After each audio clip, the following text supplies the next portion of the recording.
Experience the joy of watching your friends and family's faces light up when you feed them wild game you harvested and made into delicious sausages, or meat you barbecue and grill with the finest seasonings available. Visit our friends at waltons.com to find everything you need to turn wild game into tasty meat snacks, or spice up your barbecue with new flavors and seasonings. With over 500 seasonings to choose from, there's something that everyone will love. They even have step-by-step videos and how-to articles at Meatgistics to help you go from animal to edible. Use coupon Rangers15 at checkout to save 15% on your first order at waltons.com. Waltons, everything but the meat. This is Matt Hicks with the Texas Rangers, and you're listening to the Ranger Report podcast. Welcome. Oh, yeah, that's right. Oh, yeah. All right. The Ranger Report. Yeah, the Ranger Report. If you want the inside scoop, listen to the Ranger Report. Oh, here we go. This is the Ranger Report podcast. News, insights, predictions, interviews, and information about the Texas Rangers from the major leagues to the minor leagues. And now, here are your hosts, Ben Dieter and CJ Berryman.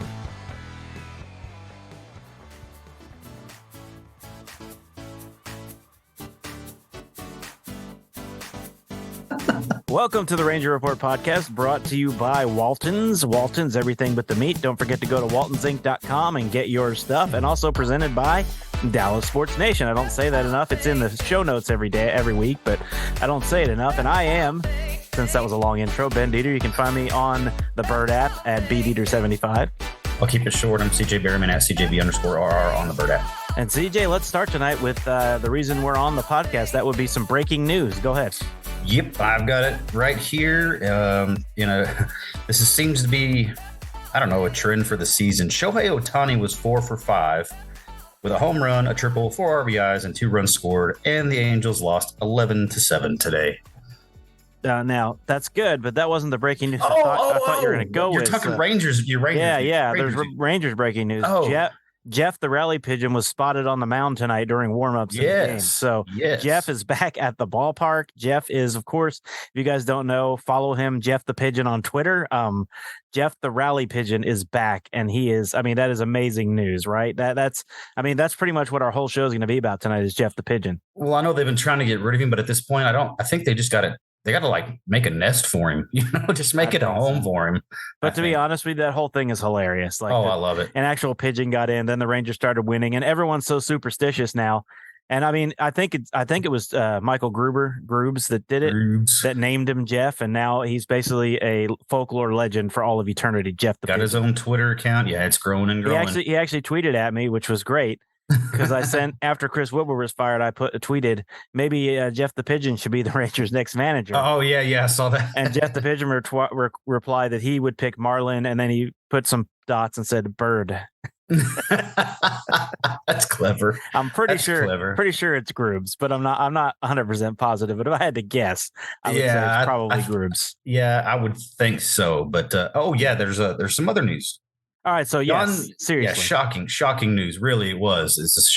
This was real shocking. I was telling Ben before we hopped on here that I was in the gym on the exercise bike when the news broke that Jon Daniels was fired today by your Texas Rangers. And I was on the bike like Mark Cuban was whenever, they released the CBA, and he's on his exercise bike and all the media's around him. And he's just sitting there biking, except I didn't have anybody around me, obviously. In fact, there was nobody in the gym here at the apartment complex. I was by myself. So I don't have that kind of clout. But yeah, and I was texting Ben immediately, while I was sitting there peddling emergency podcast tonight. And I didn't even tell him why, but he found out pretty quick. Yeah, and by the way, you don't have that kind of clout yet, so we're getting there. We're getting there. Yeah. We have dozens of listens every day. So watch out, Mark Cuban. I'm coming for you. We're coming. We made $1 billion between the two of us and Mark Cuban. Yep. All three of us combined. Three of us combined made $1 billion. Yes, we did. We did. No, but in all seriousness, big news today. Jon Daniels being fired. there are a ton of you out there that listen to this podcast that have wanted this to happen for years and years and years. There's also a lot that are JD supporters. So but yeah, go ahead with what you're saying. But it's, I mean, I'll be honest, when they hired Chris Jung, you and I talked about it off air. When they hired Chris Jung, I knew Jon Daniels' days were numbered. Right. I just didn't think it would be mid-season right after they fired Woody. I thought maybe the end of the season, but Ray Davis gave his reasons in the press conference. And if you haven't seen that, you can find it on YouTube. And John Moore at Recliner Nerd on YouTube, the Texas Rangers baseball podcast now? Yep. Or Rangers Today baseball podcast. Rangers Today now. But yeah, they if you go on their YouTube page, and by the way, you should subscribe because they are pretty good. But he has the video of Ray Davis's press conference where he talks about it. And he said, since they want to move in another direction, he wanted to give Chris Jung time to sort of get comfortable with that role before the offseason started, and they had to start negotiating and bringing in new players. Makes sense, but Jeff brought up a great point in his article, and if you don't subscribe to rangerstoday.com, you should. I'll do what Jeff always does, $5.99 a month, $60 for a year.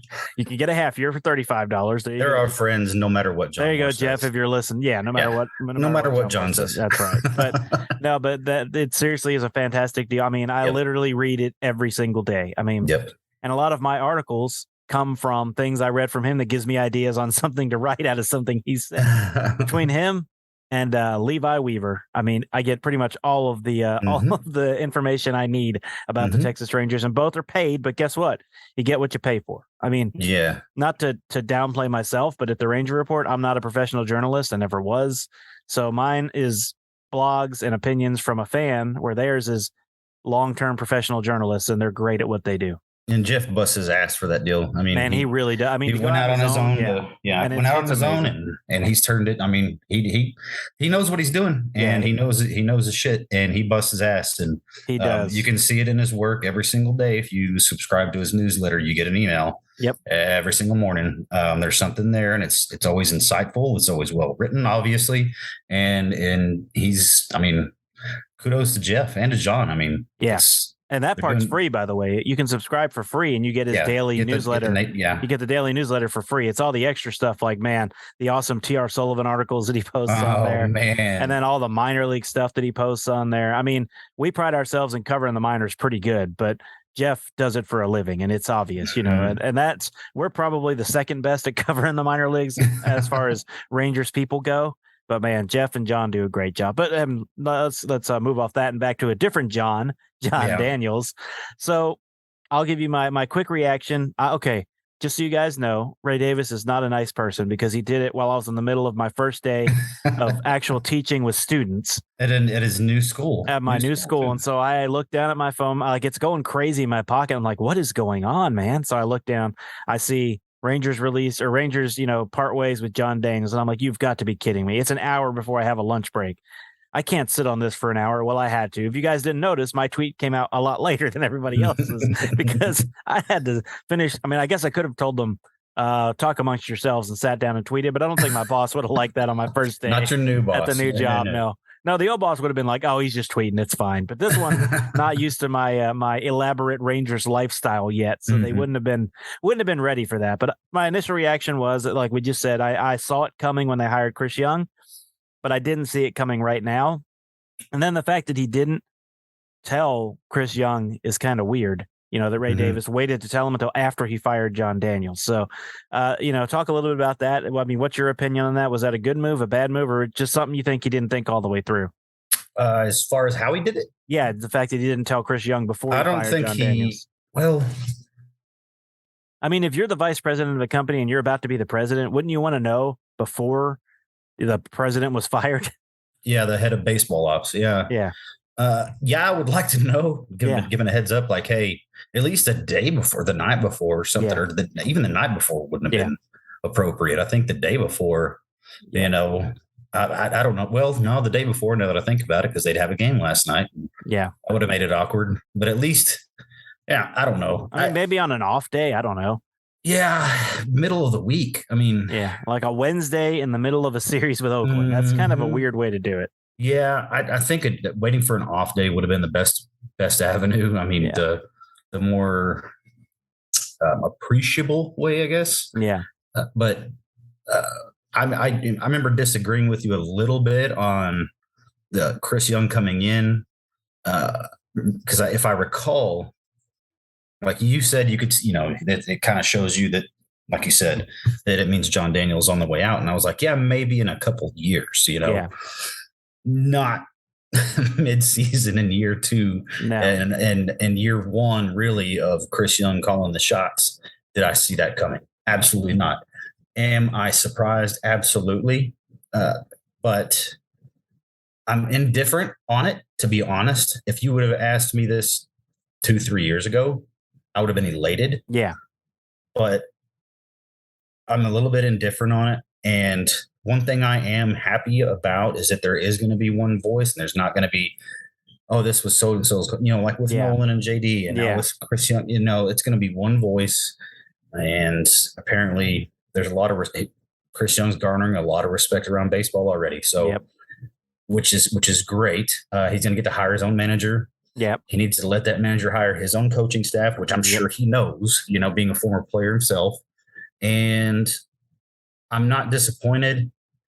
I'm not elated like I would have been. Yeah. So I guess you could say I'm disappointed and glad at the same time. So I guess indifferent is the best way I can put it. And yeah, Ray Davis could have done that in a much better way. But I'm gonna actually refer back to John Moore with the way he said it. When you own something, you don't have to apologize to anybody or do anything the way anybody wants. It's your show. Yeah.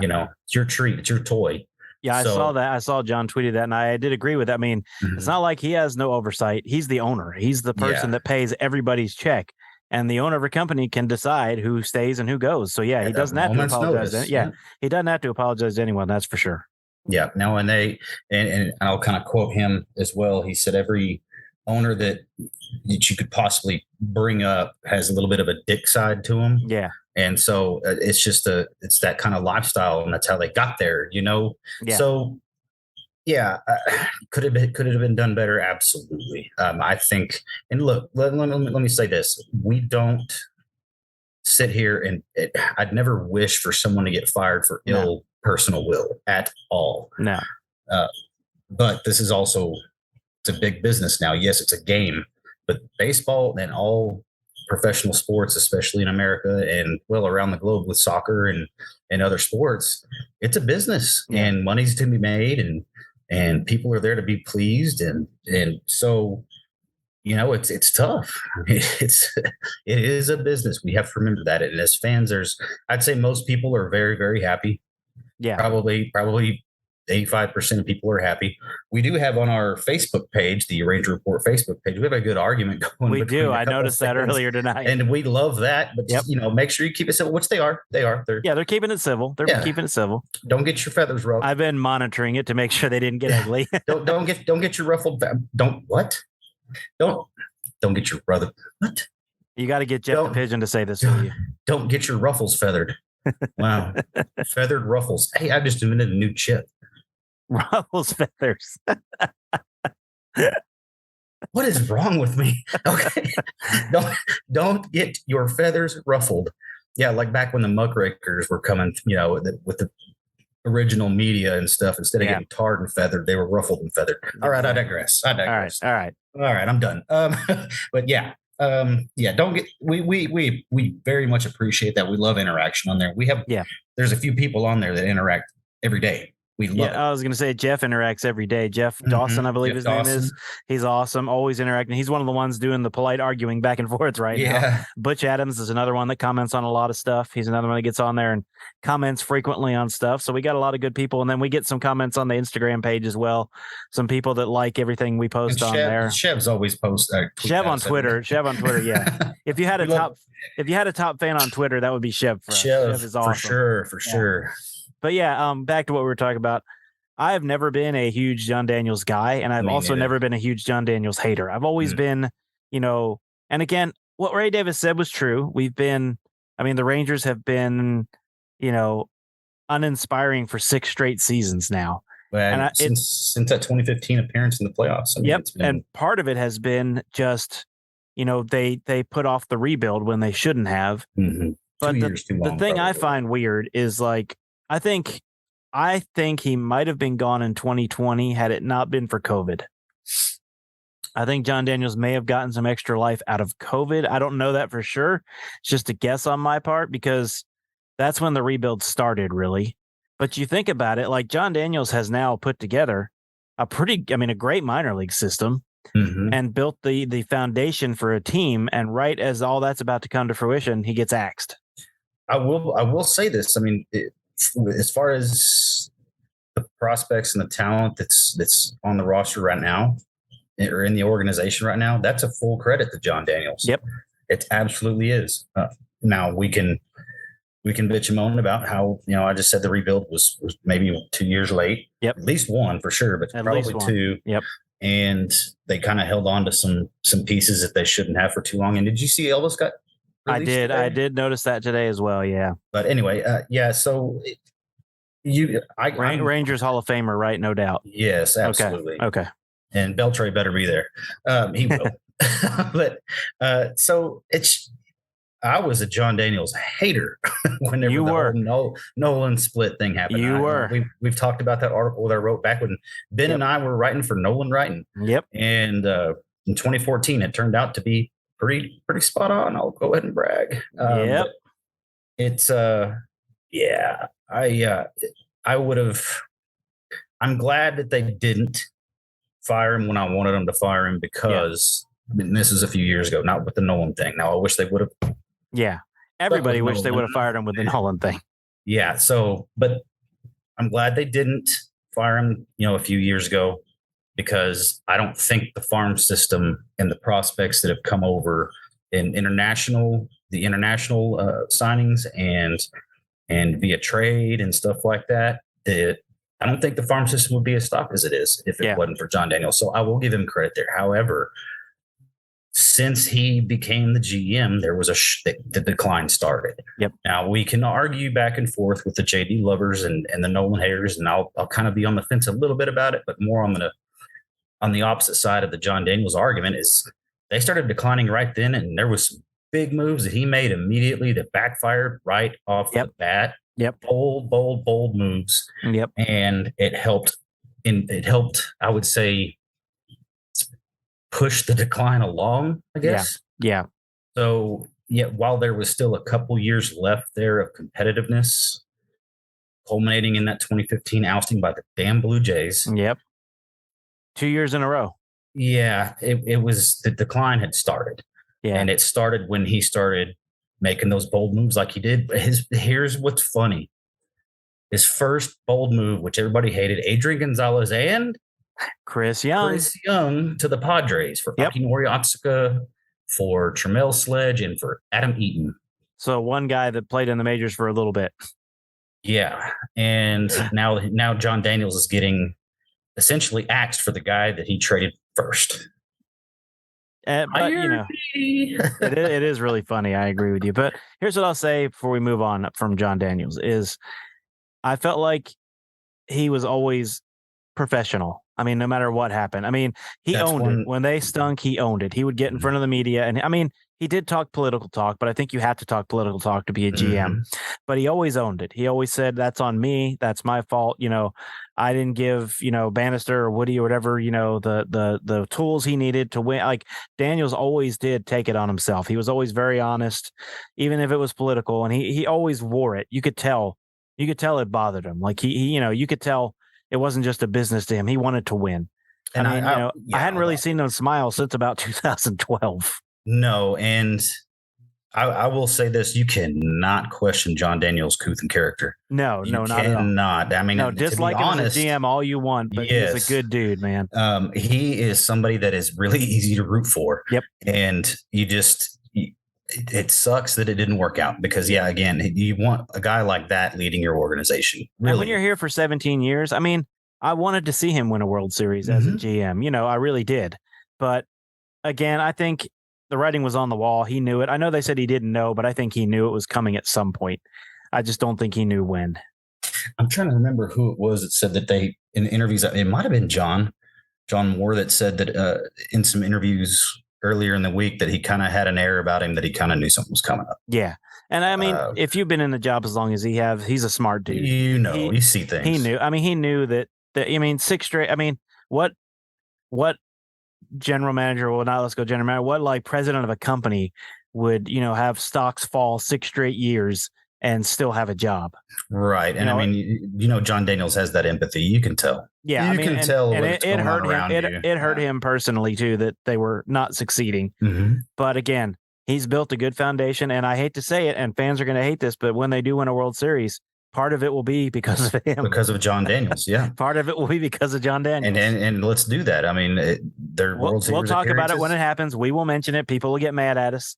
And see, yeah, and that's fine. And that's fine. We're going to give our opinions and whatnot. And that's kind of one thing that I said in that article back in 2014 when they made that decision to let go of Nolan, was that apparently there was too many egos to spread the love around.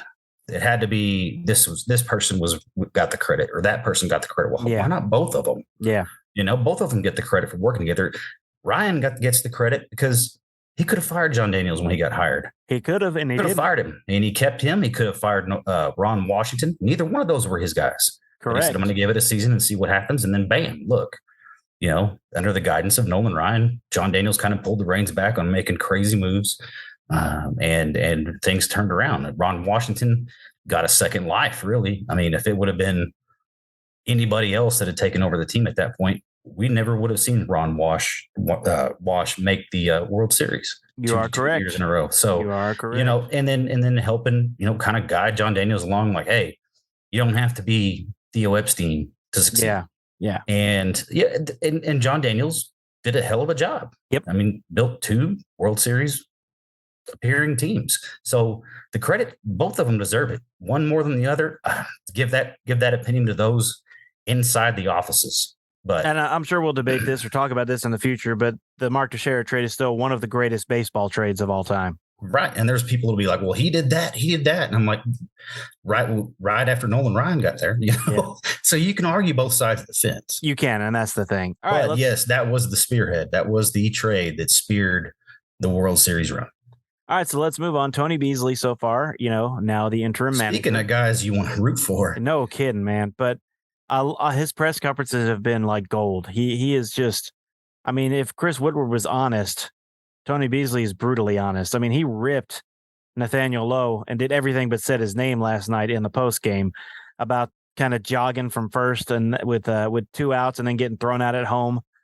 He kind of ripped him in the post-game press conference, and he took a shot at a few other people to just saying we got to play better. And he said who it was without saying the name, but everybody knew who he was talking about. So Beasley, I think Beasley is going to hold individual players a lot more accountable. I think Woodward tried to protect them some. Mm-hmm. I don't think Beasley's going to do that.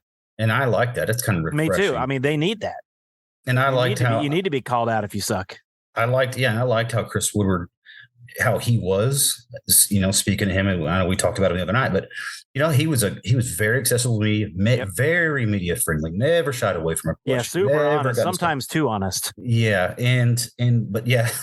but Tony Beasley, talk about a guy, like I said, talk about a guy you want to root for, and he's now trying to put his name in the hat as it's one of the managers. So as of right now, I would be thrilled to have him as the manager. I would too, and I hope the team turns around. And I don't know if you saw this, but Marcus Semien in the clubhouse, and this is why they bring these guys in, the character guys, the veteran leadership, and also for their performance in the field. But the stuff Semien was saying, I believe it was yesterday or the day before, about, hey, don't sleep on us yet. He said, I've seen crazier things.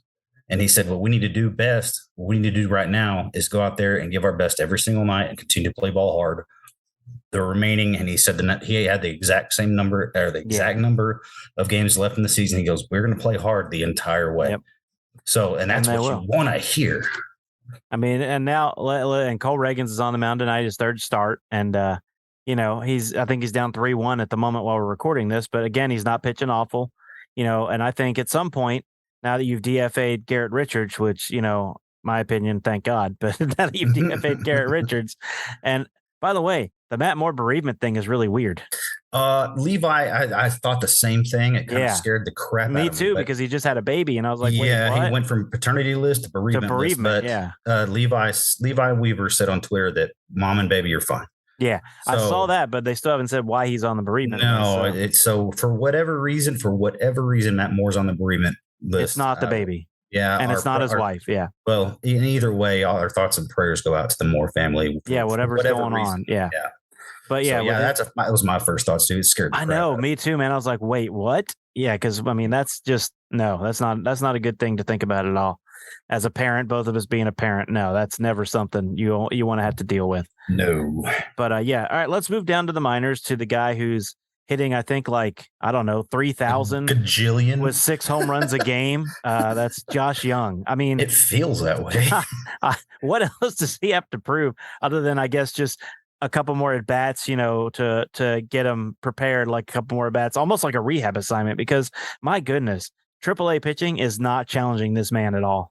No, and I said, I tweeted it. Did you see what I tweeted last night? I did. That because the other night we were talking about Josh Jung, and I was like, "Oh, you'll see him in September." Yeah, you'll probably see him in September. Well, and I said, "What I say, level-headed me, or something like that." Level-headed me exposed the dumbass in me because Josh Jung's going to be coming up before September, and because there's nobody taking over third, and why not? He was the guy that was going to be your third baseman to start the season anyway. So let's go. But I mean, it's just ridiculous to watch his numbers right now. I mean, if you get the MILB 2 3-run home runs last night, really? 2 3-run home runs, and tonight I haven't checked yet. Tonight he probably has 4 home runs in his first 2 at bats, but I haven't checked tonight. But it's like, I mean, he's got to be batting 400 or more. I haven't looked, but he's got to be right now.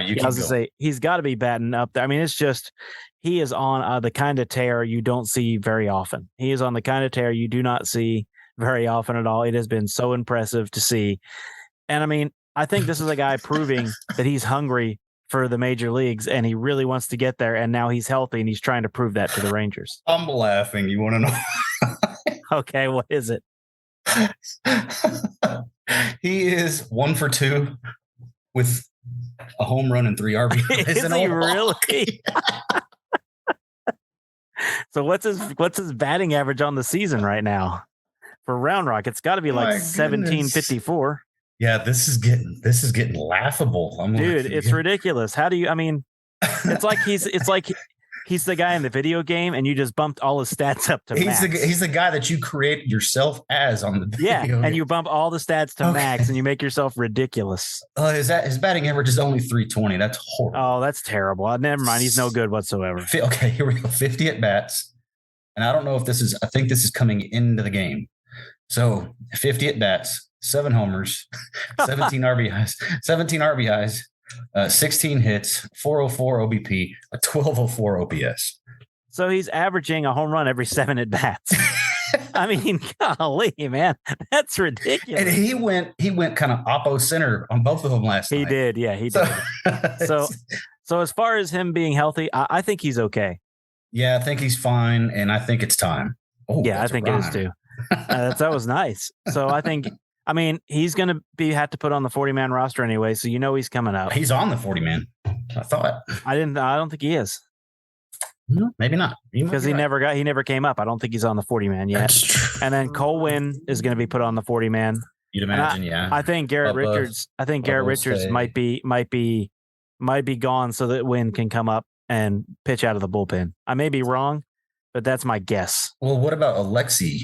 Is kind of what I'm wondering. He's already on the 40-man. So right. Yeah, I know Alexi's on there, but is he? Yeah, he could be in the minors. Well, he could be DFA'd at some point if they need to get someone else on. But I think the Rangers out of the bullpen. Yeah, I think the Rangers like him too much to DFA him. There'll be other people. Oh yeah, I mean they DFA'd Eliar Hernandez earlier. Was it today or yesterday? Eliar Hernandez. Yeah, they DFA'd him. I think he'll probably wind up back in Round Rock off the 40-man.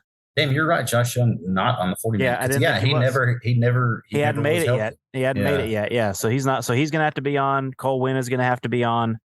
I mean, Ricky Vanasco is already on, and he's down in Single A. Single A, yeah, High A. Cody Ara will get DFA. I think Owen White will wind up on the 40-man. Yeah. Oh yeah. Yeah. Yeah, for sure. So, I'm trying to look at guys that could get DFA'd. Who are on the 40-man, yeah. Yeri Rodriguez is on the 40-man. Yep. Nick Snyder's on the 40-man, although I don't want to see them DFA. I don't think they will. No, I don't. I could see Yeri getting DFA because he kind of petered out as a starter, and he's really not doing that great as a reliever either. You are correct. And looking at anybody else, I mean, kind of hard to tell. Taylor Hearn, I wouldn't say Taylor. No, they're not going to DFA Taylor. No.